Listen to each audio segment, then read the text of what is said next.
DGP Vinay Kumar जनता दरबार लगा के बैठे थे, लोगों की फरियाद सुन रहे थे। उसी दौरान एक रोती बिलखती हुई महिला जो है वो वहां पे पहुंचती है। जब डीजीपी साहब का ध्यान जाता है तो पूछते हैं कि बात क्या है, और तब महिला बताती है कि आप ही के डिपार्टमेंट से परेशान हूं। ये सुन के डीजीपी साहब चौंक जाते हैं, कहते हैं कि भाई साहब मसला क्या है, बात क्या है, आप बताइए।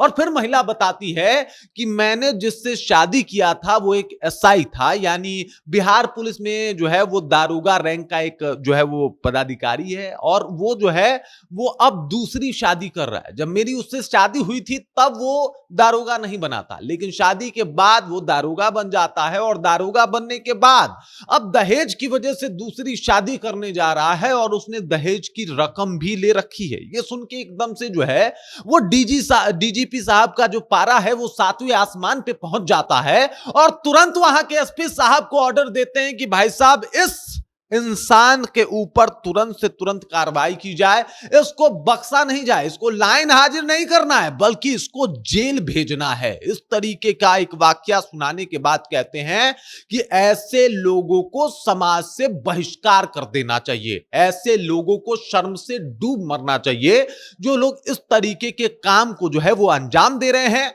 और साथ ही साथ वो लोग जो वर्दी है उसका रौब झाड़ के अपने आप को आम जनता से ऊपर बता रहे हैं, ये लोग भी नौकरी करने लायक नहीं है। साफ तौर पे एसपी साहब को भी हरकाया और सीधे तौर पे ये ऐलान कर दिया है कि जितने भी दारोगा हैं अगर इस तरीके का काम कर रहे हैं, दहेज ले रहे हैं, उनको दारोगा बनने का कोई अधिकार नहीं है, उनको हटाया जाए। और भी कई नियम के ऊपर बातचीत हुआ, और ये उनका भाषण, ये उनकी बातचीत जो है वो एकदम से वायरल हो रही है। हर तरफ इस बात की चर्चा हो रही है कि भाई कमाल कर दिया डीजीपी साहब ने, और जो ऐलान किया है उसके बाद दारोगा साहब थर थर कांप रहे हैं। पूरी कहानी क्या है चलिए इसको विस्तार पूर्वक समझते हैं, जानते हैं, लेकिन उससे पहले मेरा परिचय जान लीजिए। मेरा नाम है रजत और आप जनता जंक्शन देख रहे हैं। चलिए इस बात को ऐसे समझते हैं कि अगर रक्षक भक्षक बन जाए तो क्या होगा। जिसके ऊपर ये काम सौंपा गया है कि तुमको दहेज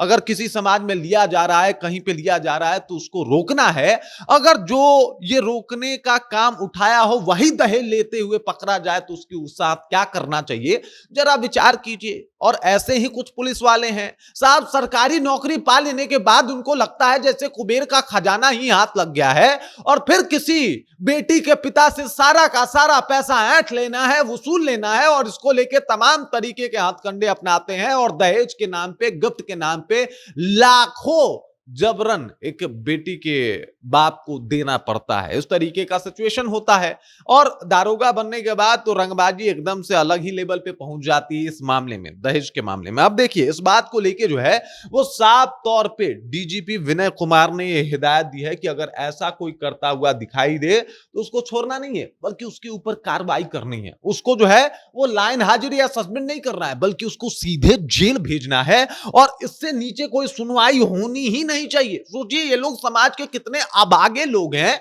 जिन लोगों के ऊपर ये दायित्व सौंपा गया कि आपको दहेज प्रथा को रोकना है, वही लोग दहेज ले रहे हैं सरकारी नौकरी पाके, दारोगा बन के, सिपाही बन के। ऐसे लोगों को बख्शना नहीं है। ये साफ तौर पे तमाम एसपीओ को जो है ये हिदायत दे दी गई है, क्योंकि सीतामढ़ी का ये मामला था। सीतामढ़ी के एसपी को हड़काया गया डीजीपी साहब के द्वारा कि भाई साहब छोड़ना नहीं है, ऐसे लोगों के ऊपर कार्रवाई करनी है। इतना ही नहीं, उन्होंने महिला कांस्टेबल को लेकर भी बड़ी बात कह दी। उन्होंने कहा कि जो भी महिलाएं दारोगा बन जा रही हैं या फिर बिहार पुलिस में शामिल हो जा रही हैं, उनका रौब अलग पहुंच जा रहा है। उन लोगों को भी विचार करना पड़ेगा। इस तरीके से काम नहीं होता है। आप समाज की सेवा के लिए आई हैं, यहां पे रौब झाड़ने, रील बनाने और तमाम चीजों को करने के लिए नहीं आई हैं, तो इस काम को आपको भी नहीं करना है। मतलब डीजीपी साहब ने जिस तरीके से बिहार पुलिस को संदेश भेजा है, अगर वो संदेश इंप्लीमेंट हो जाए तो वाकई वो जो सपने की पुलिस होती है वैसी पुलिस बिहार पुलिस बन सकती है।